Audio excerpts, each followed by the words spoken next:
Good afternoon and welcome to today's webinar hosted by the National Network of Credit and Financial Professionals. I am here today with Joe Coleman and Denise Reyes, who will be presenting on credit actions to be taken pre- and post-bankruptcy. A few items to get out of the way before we begin. If you have any questions during the course of the presentation, you can ask them through the questions function on your side panel. We will gather all those questions and save them for a Q&A at the end of the presentation. If you are looking for a copy of the slides to follow along today, they are available through the handout section in your side panel. We will also be sending a copy through email after the presentation is complete. The last item is that we will have a brief survey that pops up after the webinar ends. It only takes about 30 seconds to fill out, but it gives us a lot of great information on how we can continue to make our webinars better for you. Now, Ken Frisco will give you a brief intro of our speakers. Okay, thanks, Sharon. Just real quickly, Joe Coleman is the founder and managing partner of Kane Russell Coleman and Logan PC, which is a mid-sized firm located in Dallas and Houston, Texas, and they're celebrating their 25th anniversary this year. He chairs the Creditor Rights and Bankruptcy section, which practices throughout the nation. He has represented 40 official unsecured creditor committees in 16 states. In addition to lenders, trustee, and virtually all constituencies in pre-bankruptcy workouts and Chapter 11 cases, Joe has also represented many debtors, confirming in excess of 15 plans of reorganization for both public and private debtors. Mr. Coleman has also handled in excess of 500 preference lawsuits and other adversary proceedings throughout the nation involving well in excess of $750 million in exposure. Denise's background is that she's the senior credit manager at a Acushnet company in Fairhaven, Mass. She received her BSBA from Stonehill College in Eastern Mass with a major in accounting. She presently manages the team known as Special Collections, which includes the collection of AR and extension of credit to high-risk customer portfolio, as well as overseeing bankruptcies and commercial collections. In addition to having participated in unsecured creditors committees, she has successfully chaired the creditors committees and testified at several hearings for collection matters on behalf of the Acushnet company. Denise is also a board member of the Federation of Credit and Financial Professionals. So with that, I'd like to turn the presentation back to Joe and Denise to get started. Thanks a lot, Ken. This is Joe Coleman. It's a pleasure to be with y'all. And frankly, so I guess you can already tell which one of us is from Texas. But it's really a pleasure to share this webinar with Denise, who is a fantastic credit professional and a good friend. And what we're trying to key on today is the teamwork between counsel and a credit professional. Because I strongly believe that is exactly the best way to maximize your recovery, have the most cost-effective representation, and do your best work. I mean, lawyers who want to just do it all themselves, they miss out on tremendous resources and insight from the credit professional. Credit professionals who just turn it over to their counsel and don't stay involved, again, you really run the risk of not having a cost-effective representation, and your lawyer may not be able to do the best job. One quick housekeeping matter, there may well be, because I understand we have a lot of participants here, there likely will not be sufficient time at the end of the webinar to get to all the questions or a lot of the questions. Please feel free to also email your questions to Denise or myself or both of us at the email addresses on the first slide. Well, with that, it's my honor and pleasure to introduce my friend Denise. Thank you, Joe. Bankruptcy is not an exciting topic for a sales meeting, nor a word that the executives of your company are eager to hear. But when they do hear it, the first question they want answered is, how much will this affect us? Unfortunately, although changes to the bankruptcy laws helped unsecured creditors, the benefits, such as 503b9 claims, simply aren't as beneficial as it sounds. Many times a 503b9 has to be filed with a motion by an attorney, and the legal fees may outweigh any potential recovery. Throughout this presentation, it will become evident that Joe knows his bankruptcy law and he appreciates that credit professionals typically have to view their options pragmatically. We hope by the end of this webinar that if you are faced with a bankrupt customer, you've learned tips and tools to get the highest possible return on your investment at the lowest price. Okay, by way of overview, again, what we want to emphasize is the partnership between the credit professional and counsel. And we've selected 3 areas in the spectrum of insolvency in order to demonstrate that partnership or the teamwork. First of all, pre-bankruptcy, identifying and strategies related to distressed customers prior to bankruptcy. Secondly, when a customer does file bankruptcy, what does a credit professional do? What are the lawyer's options, and how do you work together? And finally, preferences, that legal shakedown of people who properly collect their debts. Again, in each of these categories, we'll first have input from the credit professional, Denise, and then different legal strategies that you can coordinate. So let's start with distressed customers before bankruptcy. Denise, let me ask you, how do you identify which customers are sliding towards bankruptcy, which you said isn't a good word? I think it's a great word, by the way, but sliding towards bankruptcy, and perhaps they're distressed, and how do you identify those so we can take some strategic actions or preventative actions? Well, rarely is a bankruptcy a total surprise. Someone somewhere in your organization saw the indicators. Perhaps the red flag was a change of the customer's payment habits. A valued customer went from an early pay discounter to net or to slow pay. The rep said you should excuse chronic delinquency because he's always slow. The rep noticed, but he didn't say anything about the regular employee turnover or increased competition. The frontline collectors are an invaluable resource if trained and willing to work to their maximum potential. He or she may have had suspicions after each collection call, but perhaps felt uncomfortable asking a probing question. Maybe they failed to ask because they were less than confident of their abilities to synthesize and to react to whatever they might get for an answer. Another explanation might be that they simply didn't have the time, or perhaps the customer was always whining and complaining. That became the norm. So no matter what the customer said, it rarely ever stuck. I think role-playing is an excellent training for an experienced collector to train junior collectors. The junior collector should be thinking potential bankruptcy whenever he hears a customer make comments such as, I had to lay off my bookkeeper because business is down, or I applied for a line of credit a couple months ago, or competition has significantly increased in my area.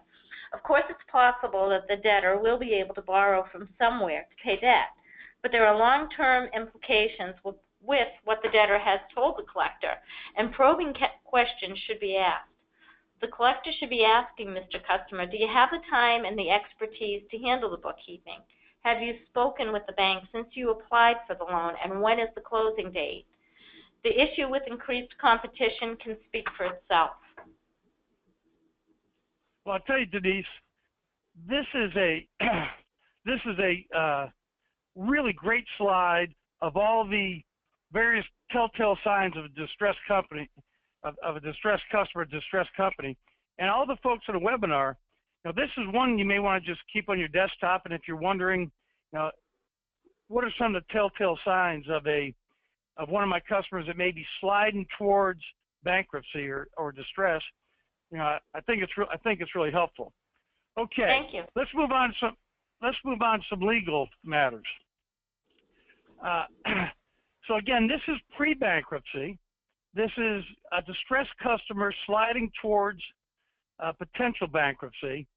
And this is, again, you will receive in this webinar a number of checklists that, hopefully well after this webinar, you'll be able to refer to these. For example, this slide 4, when you're talking with your counsel and you're thinking about, I've got a customer who is becoming more and more delinquent, you're hearing bad rumors, your sales rep hears a bunch of stories.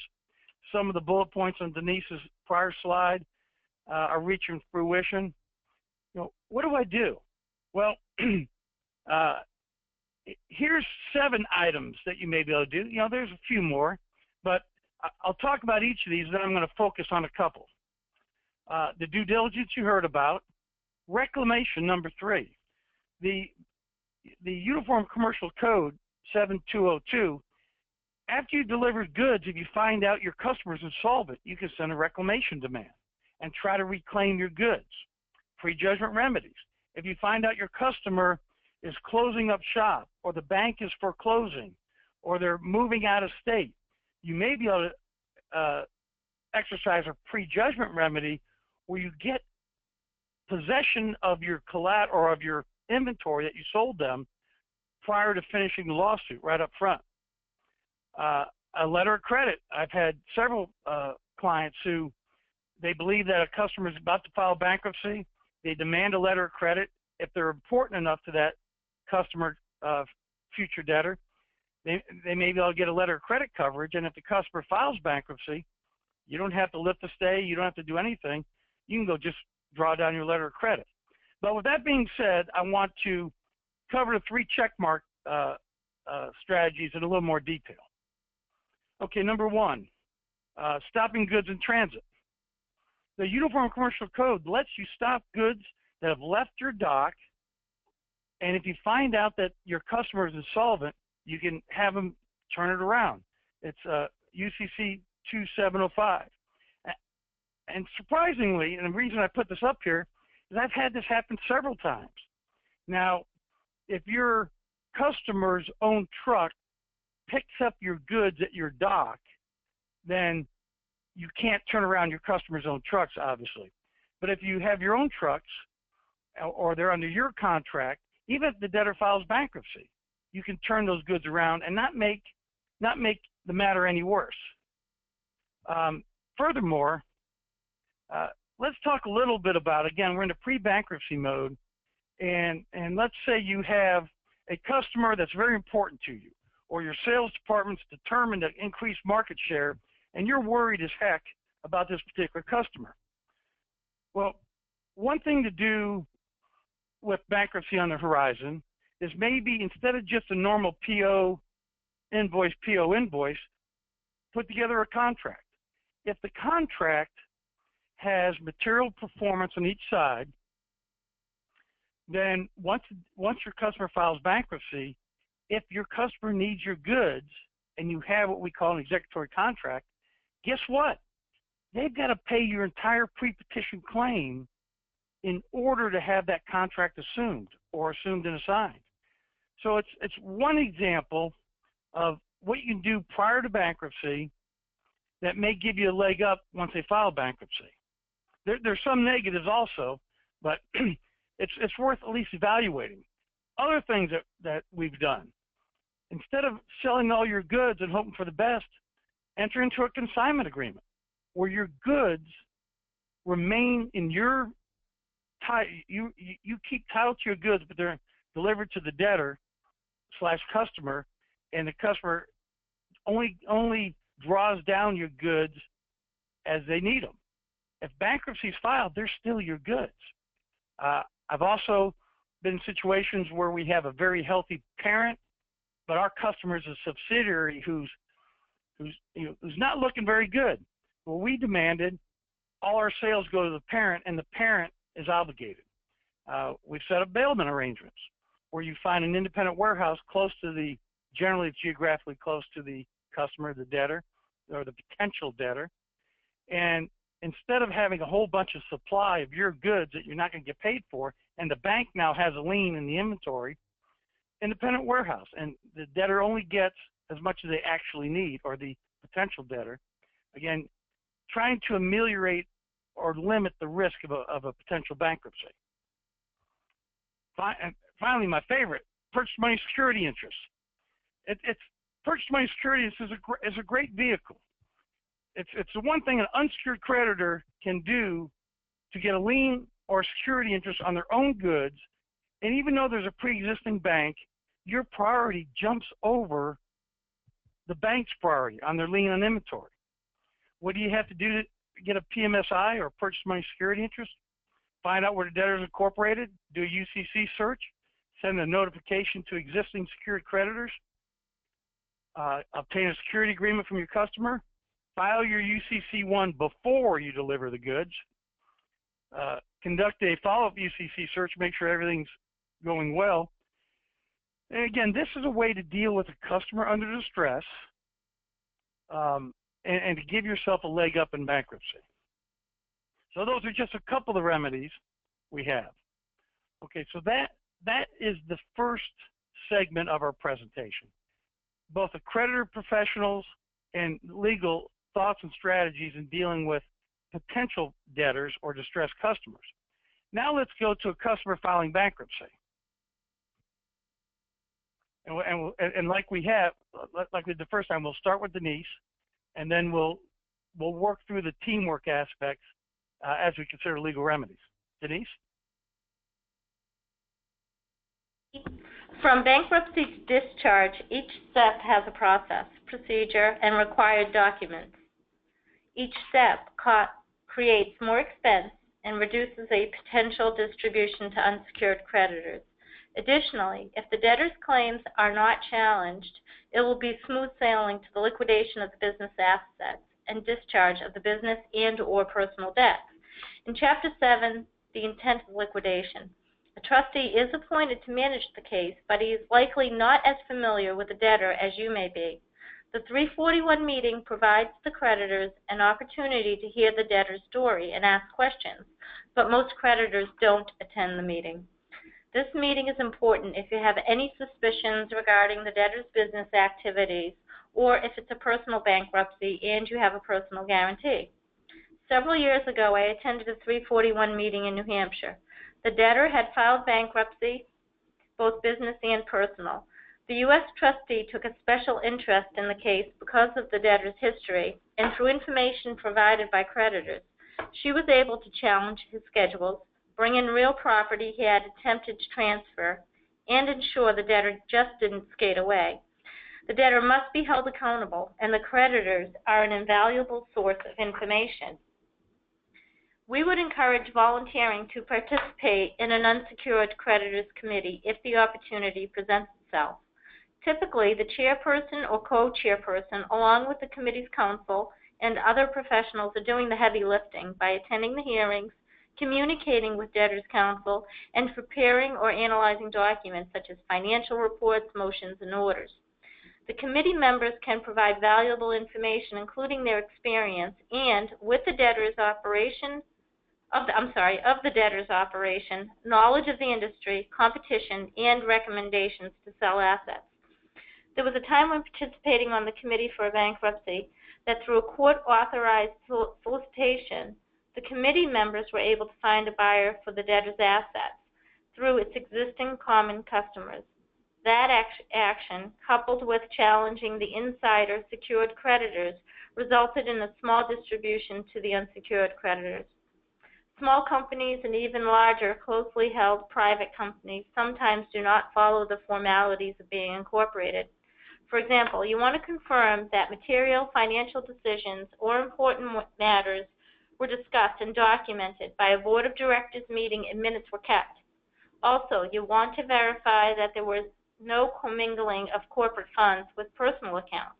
And if there were, perhaps you should be considering an action to pierce the corporate veil.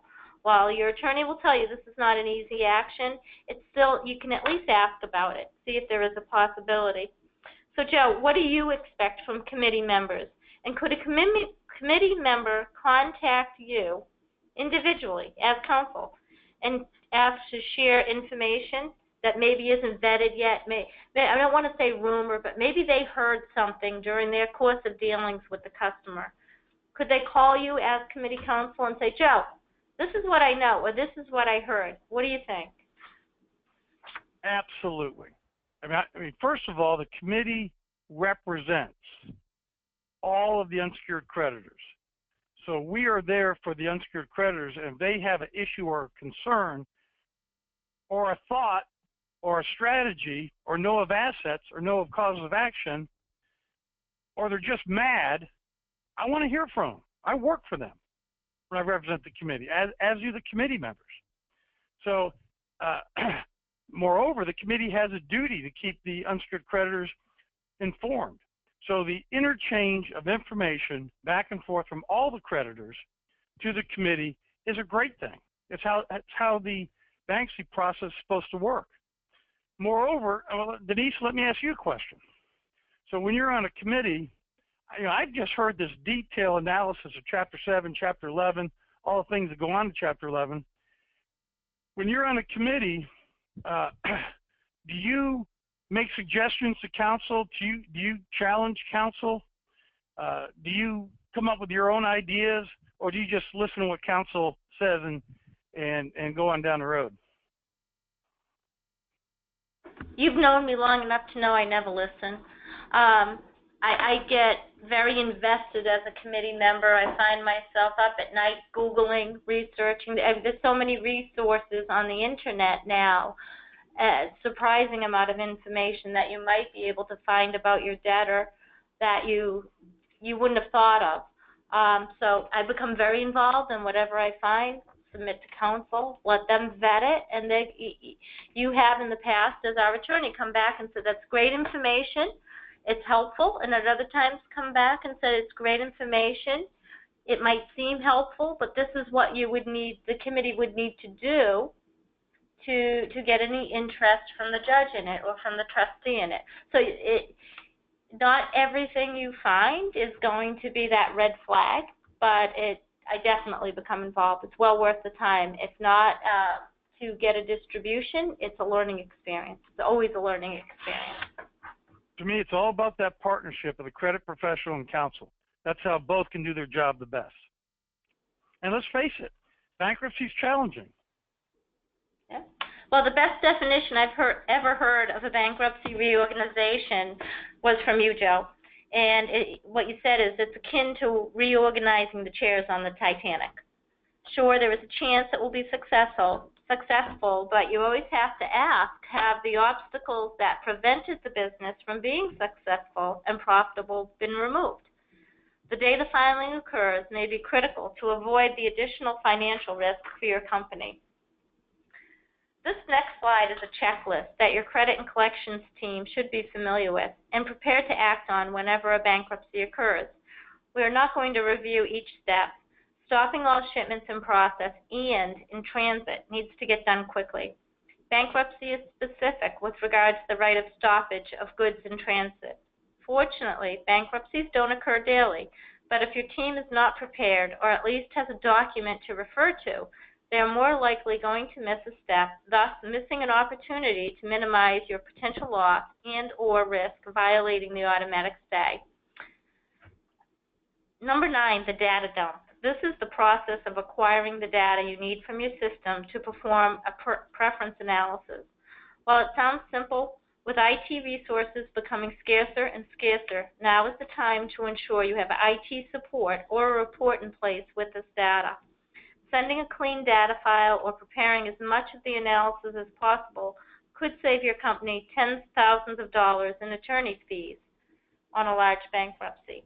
Your attorney is not going to be able to perform a preference analysis unless the data is accurate and presented in an orderly manner.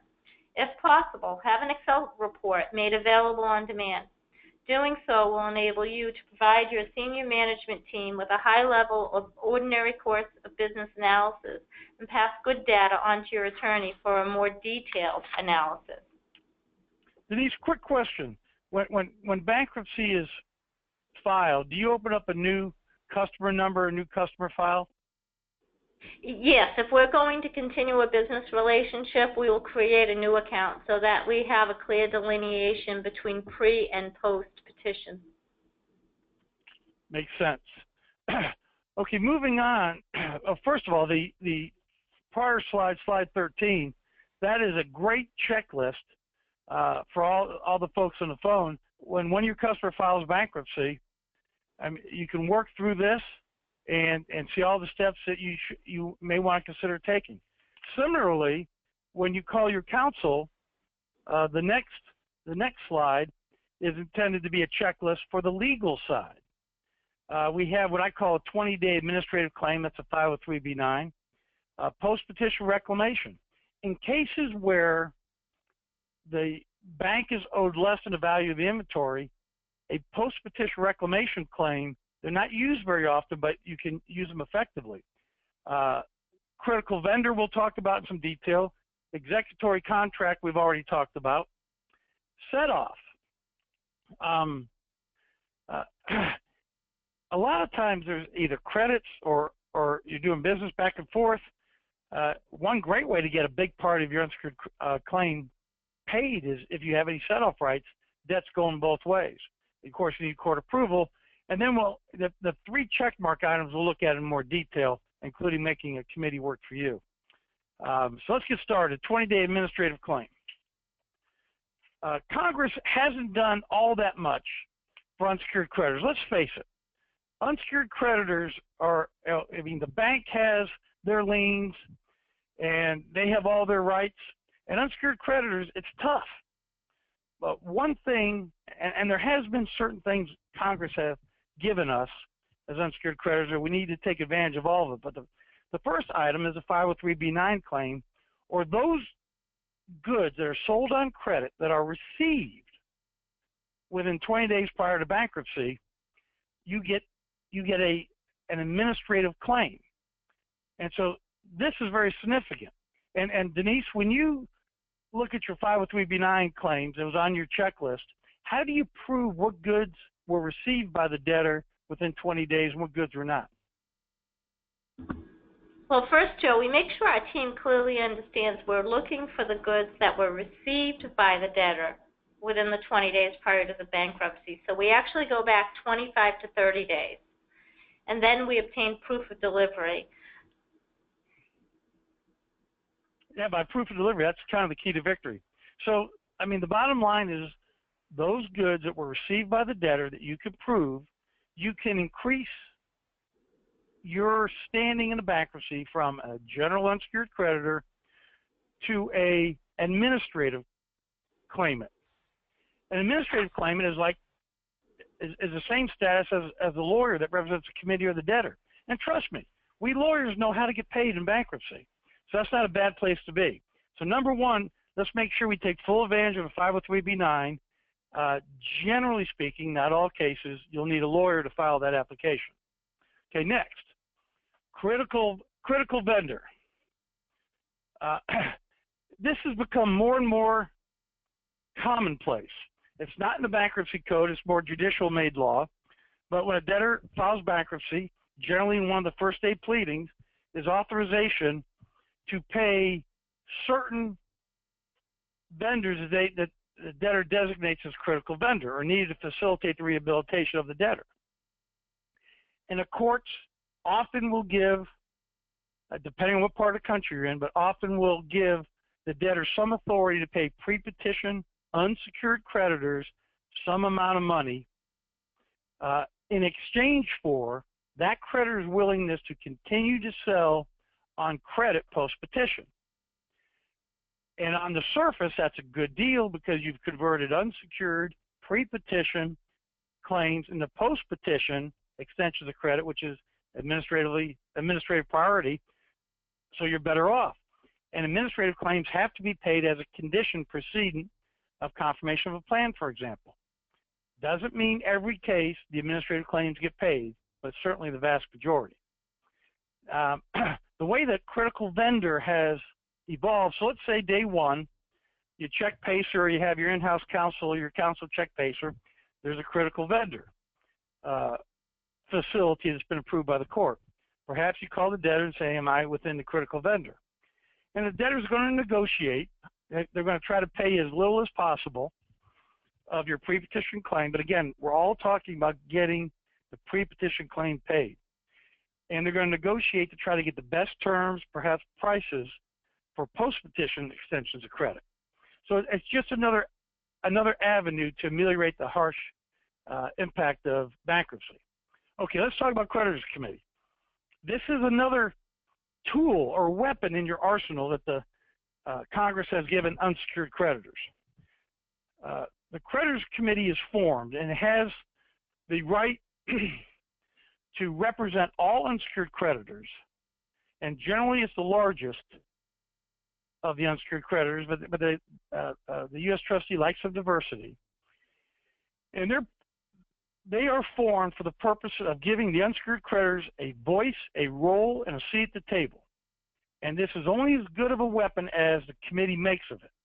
I was flying out of town once, and a bankruptcy judge sat next to me, and he knew I did a lot of committee work, and he said, I was asking him, how do you view committees?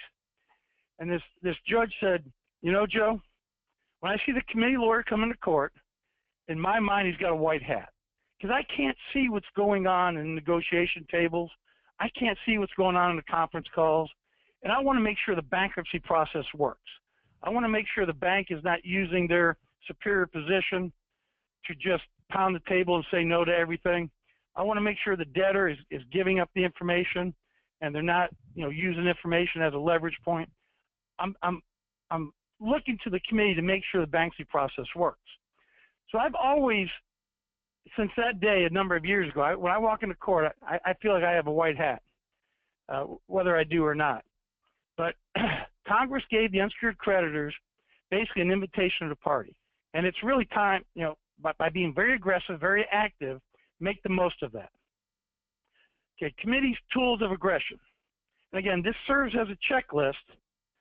If you're on a committee, what is your committee doing? Okay, again, I have a perspective on this. Number one, equity, the owners of the business, they're almost never in the money.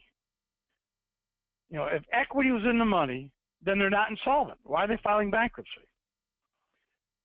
Moreover, the lenders have security interests and liens and their obnoxious loan documents, so they've got their rights.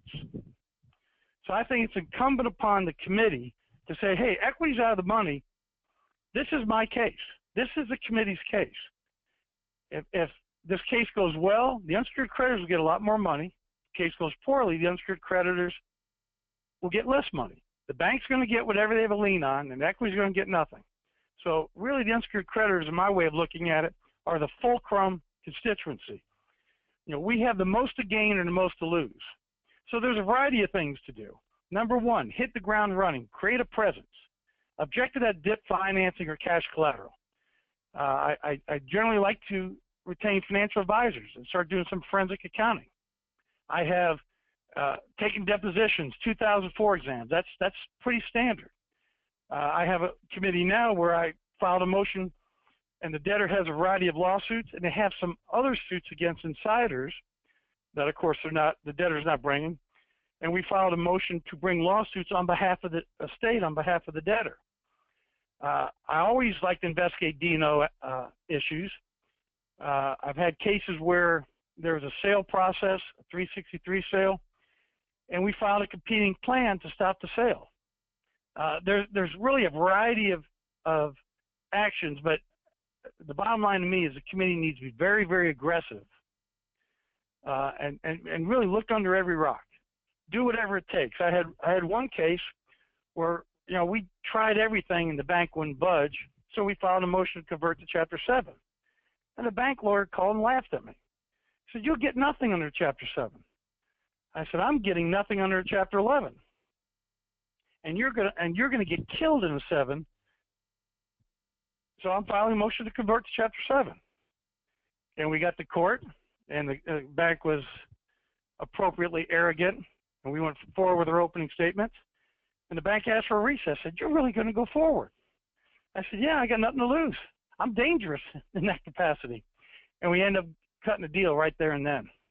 So there's a lot a committee can do, and I'm gonna move on quickly. But one of my first questions as committee counsel is, do you have D&O insurance? And that starts to even the table.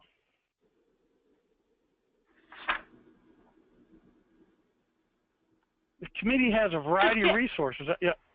Yes. Joe, can I ask you a question about the director and officer insurance? If there is D&O insurance and the committee member relayed to you an officer's misstatement or relied on an officer's statement of financial affairs, and during the course of the bankruptcy you realize that the statement the officer gave that creditor was truly inaccurate, what should the member do if they have this information? Well, I'm going to answer it both specifically and generally, I think. Number one, it sounds like your question, Denise, is a misrepresentation to an individual creditor. And that Correct. creditor may have a cause of action because they relied upon that misrepresentation to their detriment. They extended credit, and but for that statement, they probably wouldn't have extended credit. So that individual creditor has been damaged. That is a misrepresentation that may be a fraud, which is never covered by D&O insurance. So that's my specific answer. But generally, officers and directors have fiduciary duty to shareholders or member interest holders in an LLC. And that's how their fiduciary duties run. But a remarkable thing happens upon insolvency. Upon insolvency, officers and directors now have a fiduciary duty not just to shareholders, but to creditors.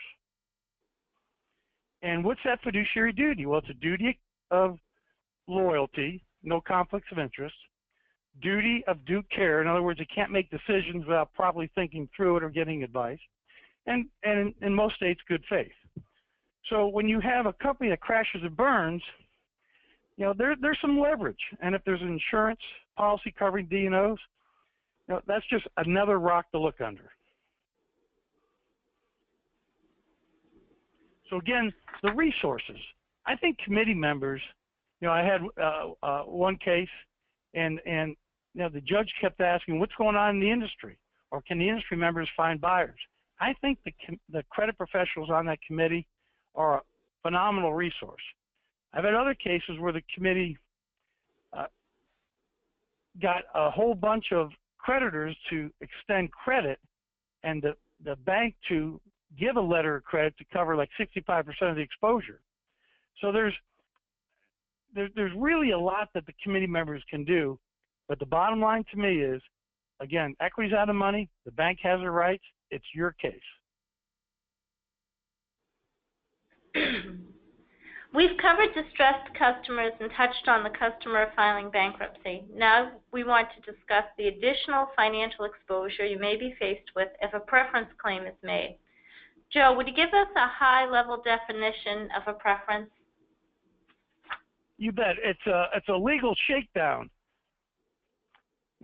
Here's how a preference works. The creditor supplies goods on credit to the debtor.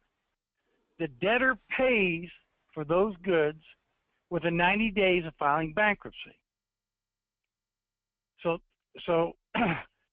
think about that. The only thing the creditor has done is got paid part of its legitimate debt.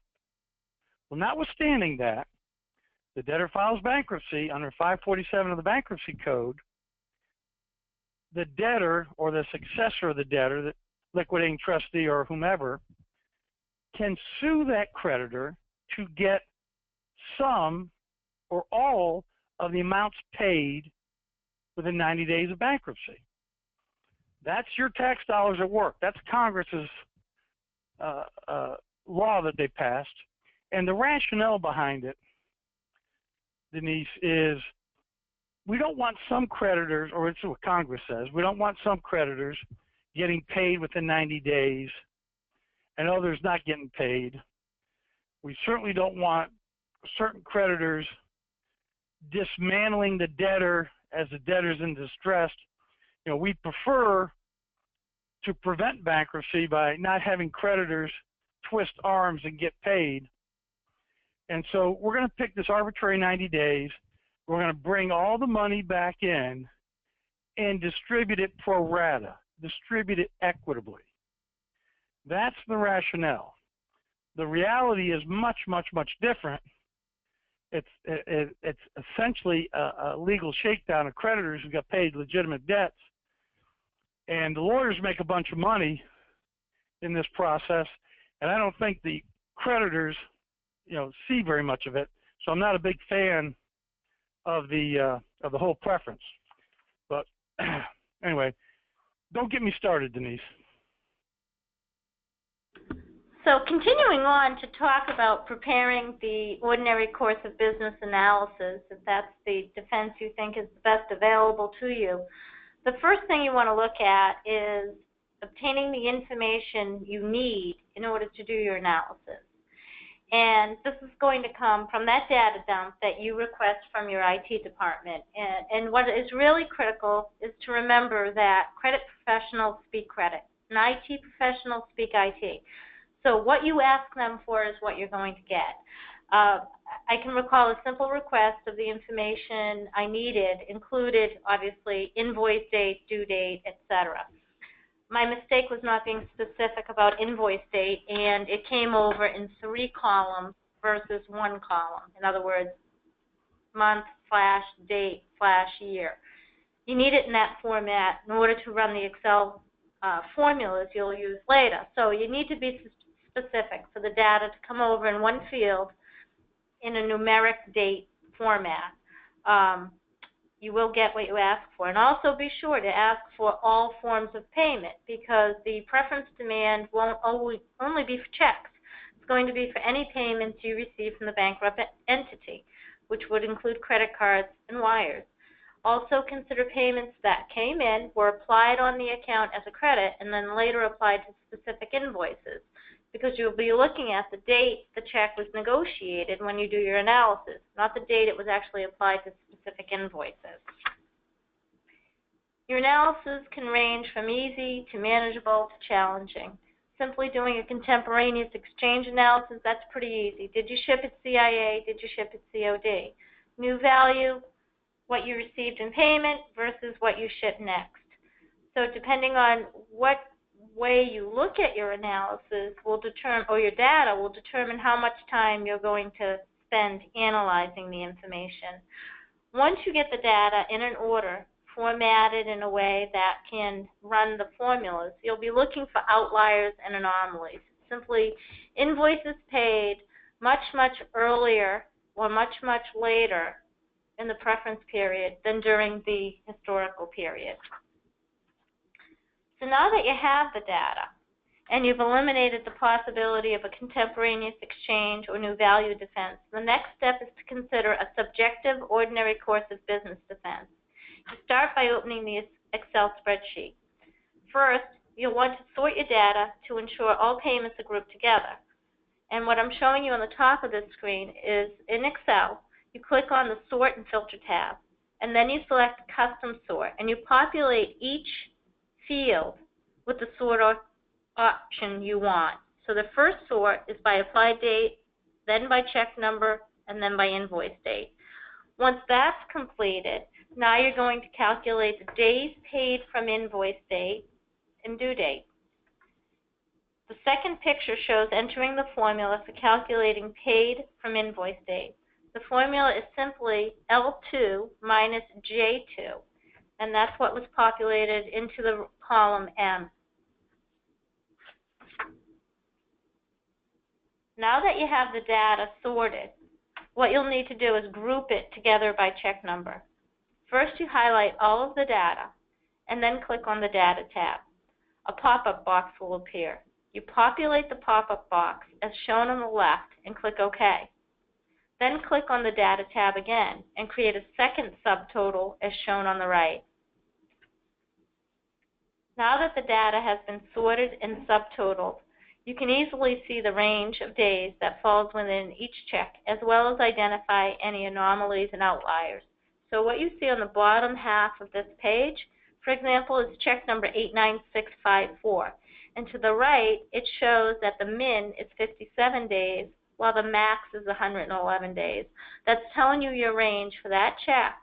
Paid invoices anywhere from 57 to 111 days past the invoice date. If this is inconsistent with your preference period payments, perhaps a closer look at the invoice paid at 57 days may identify an anomaly and allow for that invoice to be removed from the analysis. This would reduce the days paid to a 73 to 111 day range. And you always need to consider any possibilities for outliers or anomalies. Consider if there were any billing errors, invoices paid late due to the customer waiting for proof of delivery, etc. The closer the preference period is to the historical period, the more likely the preference period can be defended without significant effort by legal counsel or may be settled for a nominal amount. Joe, I've spoken about the subjective analysis. Would you help us understand the objective analysis? You bet. But I mean, first of all, the spreadsheets that you went through, Denise, that's worth the price of admission in and of itself. Because if the lawyer gets involved in populating spreadsheets or figuring out the historical preference period, talk about adding insult to injury. The legal bill will be gargantuan, and it's really important. This is another great example of the credit professional and the lawyer working as a team. The credit professional, they have their IT staff, they know their books and records, they need to put together a spreadsheet, and the lawyer needs to direct them, or frankly, the lawyer needs to just say, go look at Denise's spreadsheets and fill that out. So that's very, very helpful. Now, this is a pet peeve of mine. I'm gonna talk about the objective ordinary course of business test, or ordinary business terms as it's known. In the slide you're looking at, this is ordinary course of business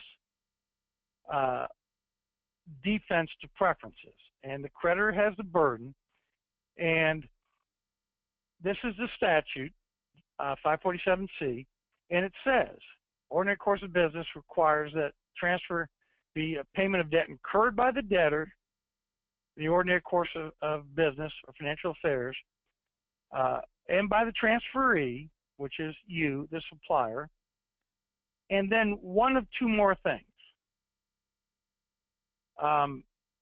Number one is the ordinary course of business financial affairs of the debtor and transferee, which is what Denise just talked about. And then there's an or, made according to ordinary business terms.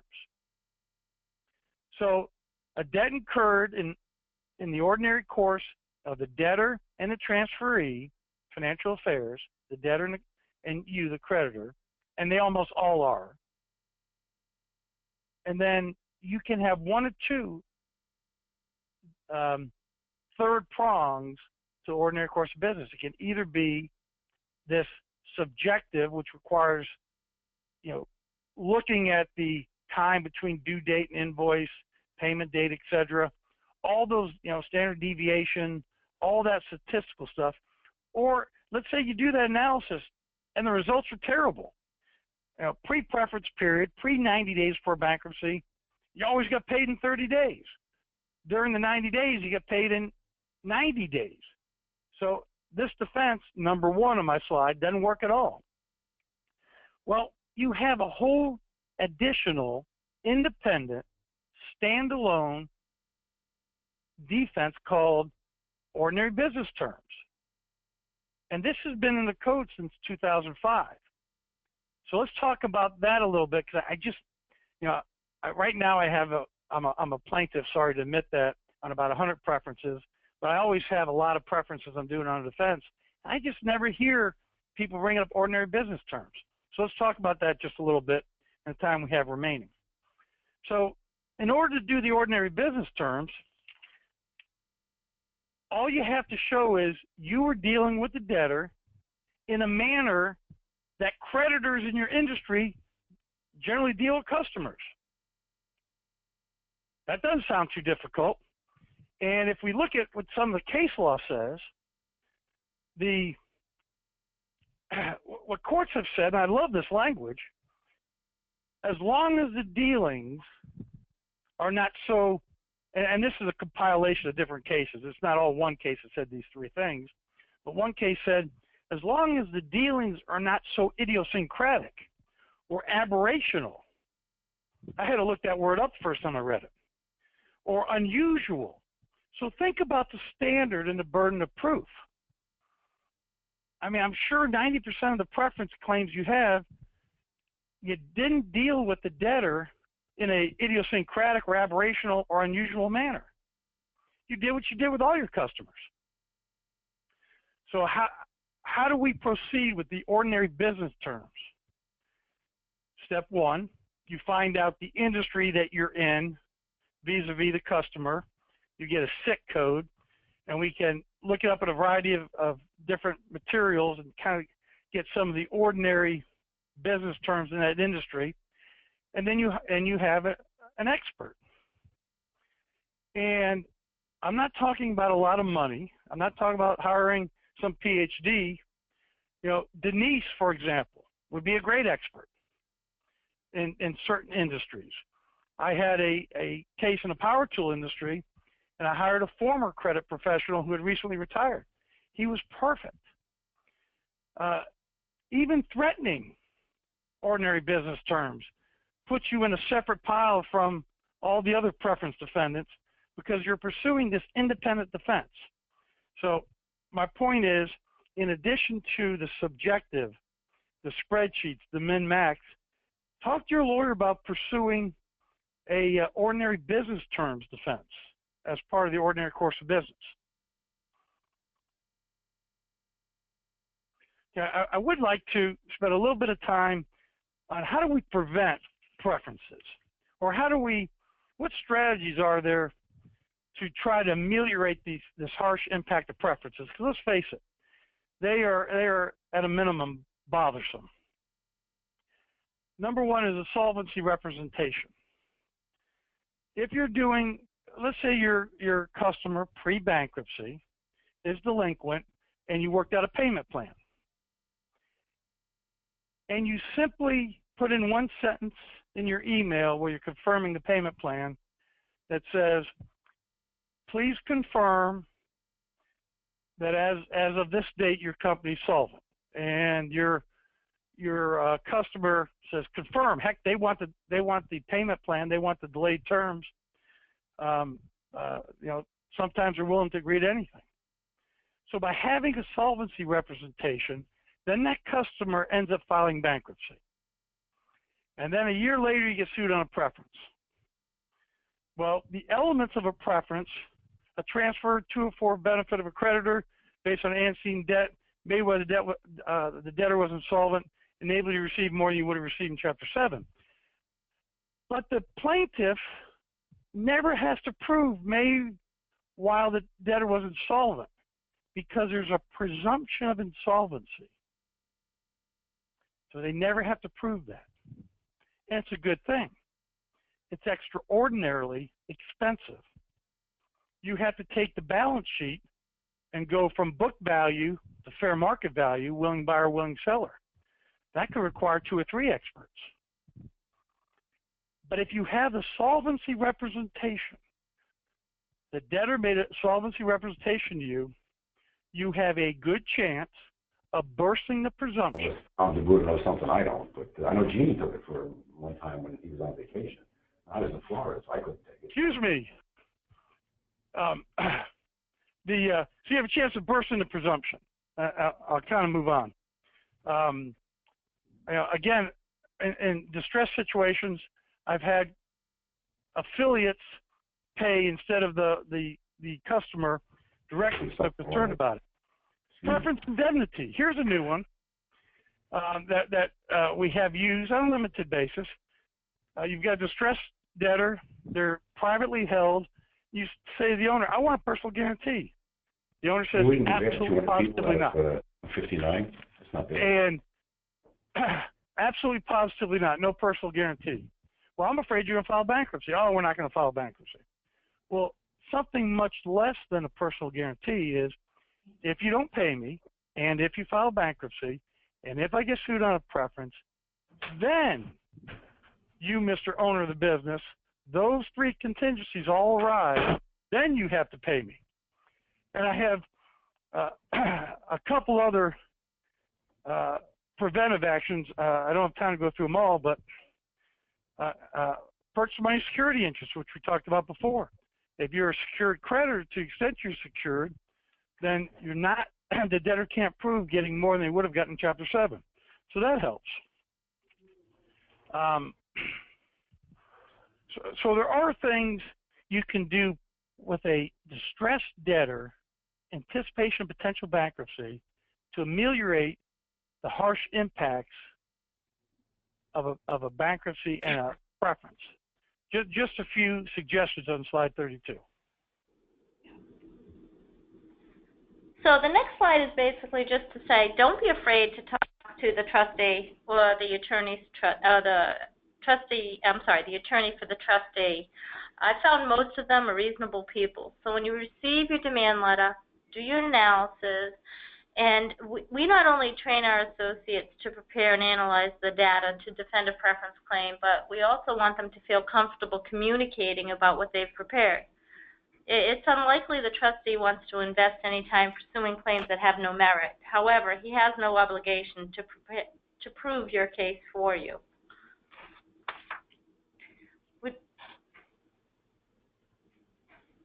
So with that, this is our attempt at showing the teamwork between a credit professional and the lawyer. Again, there's so much a credit professional brings to the table that can help a lawyer not only do a better job, but be much more cost effective. And similarly, a lawyer can do a much better job representing that client if he or she is fully involved with their client. Credit professionals, from my perspective, bring just a tremendous amount of resources, knowledge, industry knowledge, etc. And so I just encourage you, in using the materials we prepared, there's a variety of checklists. Help you talk to management, help you determine if your customer is a distressed or a bankruptcy candidate. What strategies do you have before bankruptcy is filed? What strategies do you have after bankruptcy is filed? Use that to talk with your counsel, for example. Denise prepared a wonderful post-petition checklist of all the things that she does once bankruptcy is filed. So I do very much appreciate the opportunity to speak with you all this afternoon, and I really, really appreciate the opportunity to work with many very, very bright, very helpful, and very knowledgeable credit professionals such as Denise. Oh, thank you, Joe, and thank you for participating today. I don't know if we'll have time to answer any questions or not. We're at exactly 3 o'clock. Okay, this is Sharon. I have like 5 or 6 questions. Do you want to bring them on, Sharon? Okay. I have a question here from Lindsay. Her question is, can you get a PMSI on rented goods in the event they are not returned? A PMSI is a lien on goods that you own, and goods that the debtor owns. So they have sold. A supplier will have sold goods, and you get security interest from the debtor on goods the debtor owns. Okay? The debtor cannot give you a PMSI on rented goods because the debtor doesn't own it. Moreover, the lessor of the rented goods, they own those goods. They have legal right to those goods. If the debtor's in default on the terms of the lease, then the lessor has a right to repossess those goods. Compare and contrast that to the normal sale of goods. Once you sell the goods, you lose ownership, you lose title. The debtor owns those goods. The bank has a lien on all the inventory. The PMSI comes in to enable you to take a lien on the goods that you supplied, that the debtor owns, and that the bank would otherwise have a lien on. So there is no need, and a PMSI would not be the correct vehicle to help repossess rented goods. Rented goods, you have your lease, and I would file a UCC for the rented goods, putting the bank and the world on notice that, oh, by the way, those rented goods are mine. They're subject to a lease. Okay. Would you like to do another question, Joe? I got all day. Okay. We have a question here. I love this stuff. We have a question here from Kelly. What can a service provider, a shipping company, do to protect themselves?